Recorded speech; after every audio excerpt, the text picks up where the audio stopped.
I love Halloween, almost as much as I love wearing tights. It's the only day of the year when everyone's allowed to dress up the way they normally would if society didn't have so many hang-ups about people in hockey masks with blood all over them.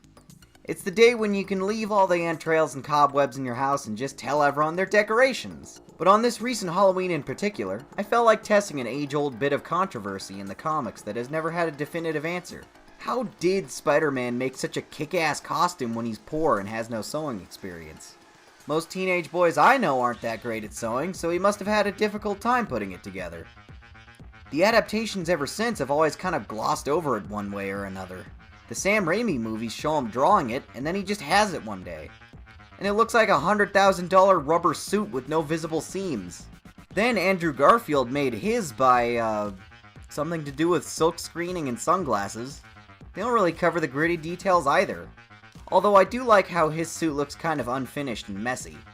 Then he too just wakes up one day and here's the perfect one. Tom Holland's Spider-Man just had a billionaire throw it together in an afternoon and he didn't do any of the work on it.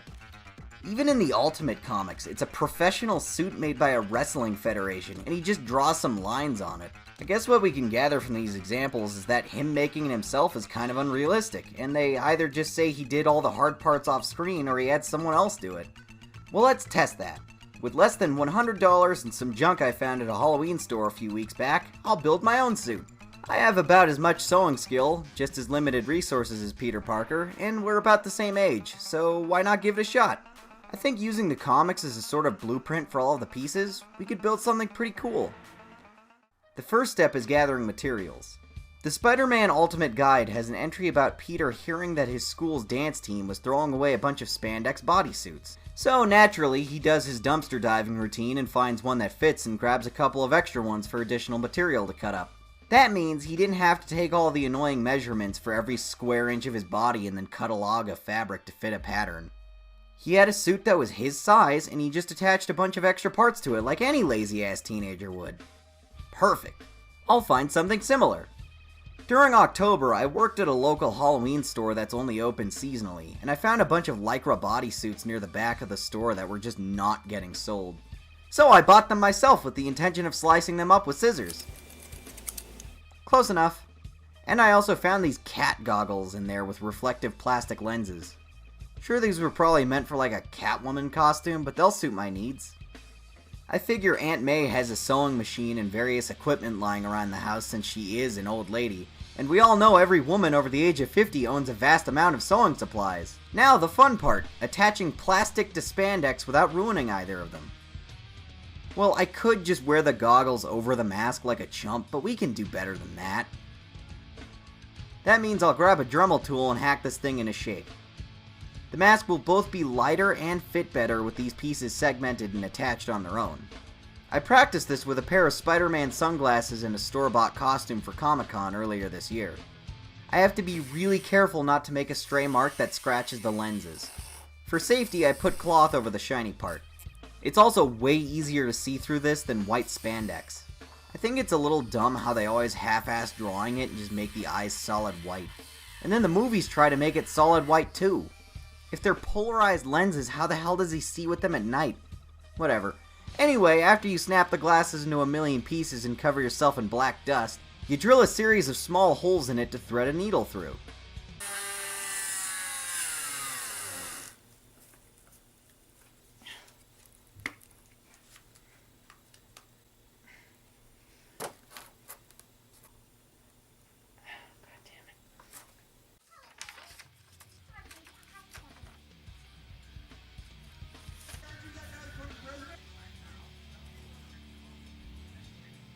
After that, apply the secret to any good superhero costume.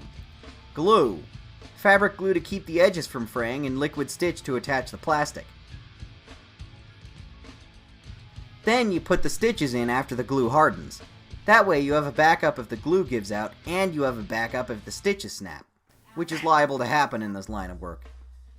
Man, this is a pain in the ass! Make sure you look up the basics of stitching before you do this. Not super complicated or hard to learn. Lots of different kinds of knots you have to tie to make it look neat. After you jab yourself in the finger with a needle a dozen times, you have yourself a mask. Following that step, I put on the red suit and made the marks for where the lines will be when I cut it, which basically meant I just sat there drawing on myself with a Sharpie that bled through to my skin. Anyway, I imagine he probably did the smarter thing and took the spandex bodysuit and folded it in half so his lines were symmetrical. But he also didn't have to make a video tutorial. Well, now comes the scary part. Can't exactly get a do-over on this. Just be careful, okay? Make sure the lines are drawn a little bigger than what you'll actually use, because you need to fold it over and smooth out the edges. This is a process called hemming. It's so the stupid thing doesn't fall apart and unravel in about 2 seconds from all the strings hanging out of it. Make sure to buy a lot of this stuff because you should put it on every single edge to be safe. Make sure you cut around the zipper on the red suit because the blue suit is the one where the zipper will remain mostly intact. After I got the red piece all cut out and ready, I needed to tend to the blue bodysuit a bit. Basically, I have to slice off the hands, feet, and mask and then hem up the line. To make sure the zipper is still usable after slicing it in half with absurdly sharp scissors, keep the thingy below the neck of the suit and then create a makeshift stopper for it by stitching around the zipper a few dozen times. It's janky, but it works. Next. Getting precise measurements and putting the pins into it isn't exactly something I can give you advice for. It's just hard to do and you'll wish you had an extra set of hands to do it. Stringing up a sewing machine is something you can either learn through trial and error or just ask really vague leading questions to Aunt May. Just tell her you want to make your own sweater vests from now on and you need to learn these kinds of things as you grow up.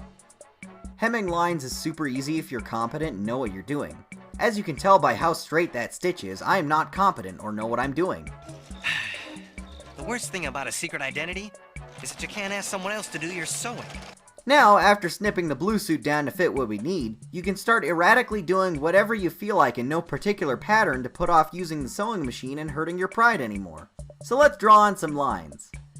First step is to go into the appropriately themed lavatory and put the mask on so it's stretched out properly on your head. Then, instead of silk screening it, just get lazy and draw the lines on with a marker. What could go wrong?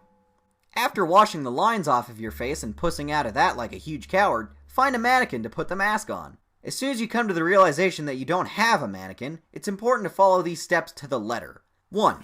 Find an old unrelated Halloween mask in your closet. 2. Stuff it full of hand towels until it resembles the size and shape of a human skull. Then awkwardly draw the webs on over the course of 2 days. Got all that? Perfect. In all seriousness, I do recommend using an action figure or multiple pictures for visual reference. Try to really study how the webs curve and how they differ from one drawing to the next.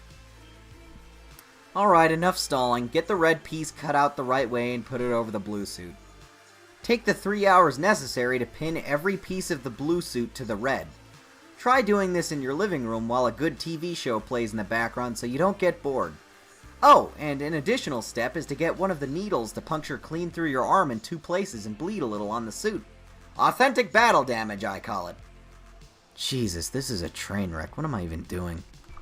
Take the suit off very carefully so the pins stay in and make sure you don't stab yourself in your delicate nether regions while working on it. Future spider women out there will find this somewhat less stressful than spider men. Guys, wear a cup. Don't be like Andrew over there. Now, sew until your fingers hurt.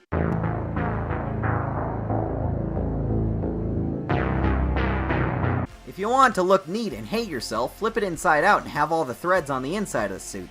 If you want to save your sanity, sew the outside of the suit so you can see what the hell you're doing. If you use the right color thread, no one will be able to see the stitches anyway, who cares? Okay, got all that? Shoplift some of these snap buttons from your local Walmart and sew them onto the gloves and the main suit so you don't have to worry about the pieces detaching. Then do some more draw rings. The web pattern is fun because you can use inspiration from a lot of sources on how it should look. The spider on the chest is also where you can sort of customize. It's been drawn a million different ways by a million different people. I just used the logo from one of my t-shirts for reference since I like that one and it had the classic feel to it. If you want a giant pointy one that covers your whole chest, go for it. The spider on the back is the same deal, but you have to cut it out of some spare fabric. Since the leg pieces of the red suit were still lying around, I printed off a stencil and cut it out of that on top of a piece of foam I pinned it to. I am shocked by how well it came out on my first try. As always, put the sealing glue on the edges of everything to make sure it doesn't fall apart later. After it settles, slice it up the middle so there's room for the zipper and then glue the inside. I kept a foam mat inside the suit in case it bled through. Then, well, I guess it's just done. Huh. That was long and annoying. I didn't put the opening in the middle by choice, but I guess you could do that if you want. Then add some buttons so it snaps the two pieces together. I'm kind of surprised this was so doable. I get why he complains so much about replacing these, though. Making one of these suits takes a while and doesn't allow you a ton of free time. But boy, does it feel cool to have it done. Peter Parker had the time and money to make web fluid in high school. He could probably do this with more ease than I did. Yes, Peter Parker could absolutely make his costume. Would it look like a $100,000 Hollywood masterpiece sculpted by a team of costume department experts? Nope. It would look more like this. Something charming about the simplicity of it.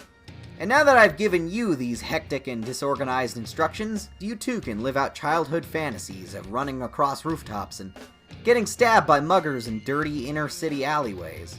Or you can just make some cool cosplay to wear while you go to comic book conventions, you giant nerd. Now, if only I knew how to make industrial-strength glue that expands into rubber on contact with oxygen. I guess that'll be a later video.